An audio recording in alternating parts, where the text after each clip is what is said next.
Монгол улсад эмнэ байгаа эм ханган одоо оруулж ирсэн эмнүүдийг эрүүл мэндийн сайдын тушаал гараад эрүүл мэндийн даатгалын үнцийн зөвлөлийн тогтоол гараад төлбөрийг нь төр хариуцах гэж жагсаалт нь ороод байгаа хэрнээ хүмүүс эмээ авч чадахгүй байгаа байхгүй юу? Хаас фармаас одоо зарим унал таталт эмнүүд л байна гэсэн мэдээлэл байгаа. Тэгээд орон нутгаас авч чадахгүй. Драгоноос унаанд нөгөө бараа авдаг шиг тавиалаад хэдийн эмнүүдээ аавна. Тэгээд унал таталт эмнүүд үнэхээр хэцүү байгаа даа л да. Энийг одоо би хичнээн жил дараалж яриад байгаа.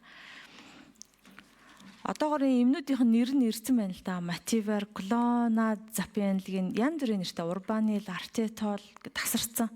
Тэгээ унал таталтын юм байхгүй байгаа учраас хүүхдүүдийн таталт нэмэгдээд байгаа.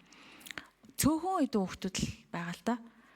Тэгээ эднэрийн хувьд бол ингээд энэ эмнүүдийн асуудлаар төрөмс байгууллага 3 жил дараалж хүний эрхийн үндэсний комиссоос бүр эрүүл мэндийн яамд зөвлөмж хургуулсан гэж байгаа юм. Тэгээд хэрэгжихгүй. Хүүхдүүд эмээ авч чадахгүй.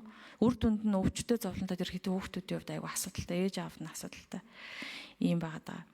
Тэгээ нэгэнт хэрэг дүрм журм гаргаад тогтоол гаргасан юм бол энэнийхээ хэрэгжилтийг хангуулаач ээ.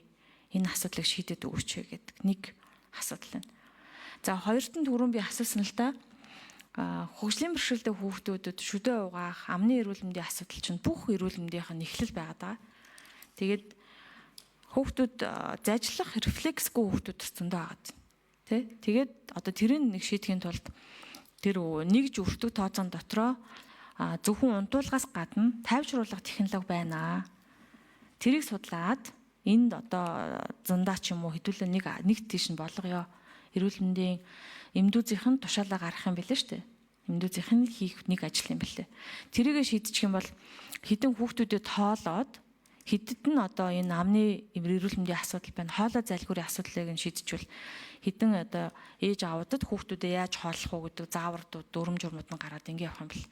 Хамгийн гол асуудал нь боловсролын салбар жишээлбэл хувьсгал зардлыг нэмж олгоод идэг. Одоо хөгжлийн мөрчлөө хүүхдүүдэд сурахаар тэрэн шиг бид нэр шүдний эмнэлгийн эмч сувилагч мдэггүйжүүлэлтээр иймэрхүү хөшүүргийг байх талаар ярилцах хэрэгтэй юм байна. Ийм шийдэл байна. Байгаад байгааг нь бүгдээрээ нэг ажил хэрэг болгоё гэдэг ийм хүсэлт байгаа. Эмдүүзийнх юм байна. За 3 дугаарт нь ихний алхас руу тэр жирэмсэн ээжүүд одоо тэр онцлогоо орох чинь айгүй төвөгтэй юм бэл шүү дээ. Зайнаас цаг авч болохгүй, хотод ирээд хонох газар байхгүй, том эцэстэй хүмүүс шаардлагатай үед яв гэхээр тэр нэг процесс дээр ямар зохицуулалт байх юм бэ? Энэ дээр ямар бодлого байх юм бэ? Энэ дээр таад нэг анхаарад нэг өөртөөсөө хамаарах зүйлсээ хийгээд өгөл дөө. Тэрийг бүрхчингүлэн гомрын за дараагийнхан дахиад надаас би энэ хүмүүсийн ирж байгаа хүсэлтийг дамжуулж байгаа. Эрүүл мэндийн даатгалын эмдүүзийн юугааныхаа дагуу тоотал хэдэн мэдсэл хийж гэнэ гэж байна. Өвдөгний үе тэр нэг үе суулгах хаалганууд нь зөндөө олон ахмадууд хүлээгээд ингээд юу дууссан нөөцөн дууссан гэж байгаад байгаа байхгүй. Тэгээ яг ийм өөртөө илэрхийлж чадахгүй настай хүмүүс ч юм уу эсвэл одоо энэ хөгжлийн бэрхшээлтэй хүүхдүүд энэ төр гişүүдэд хандаж юмаа хэлэх юм. Би тэр энд ингээд дамжуулаад ярихаар ингээ одоо 3 дахь жилийн асуудлаа давтаж яриад байгаа байхгүй. Эндээс ингээ шийдэхин түүж аваад ажил хэрэг болгоё гэсэн ийм хүсэлт байна. Баярлалаа.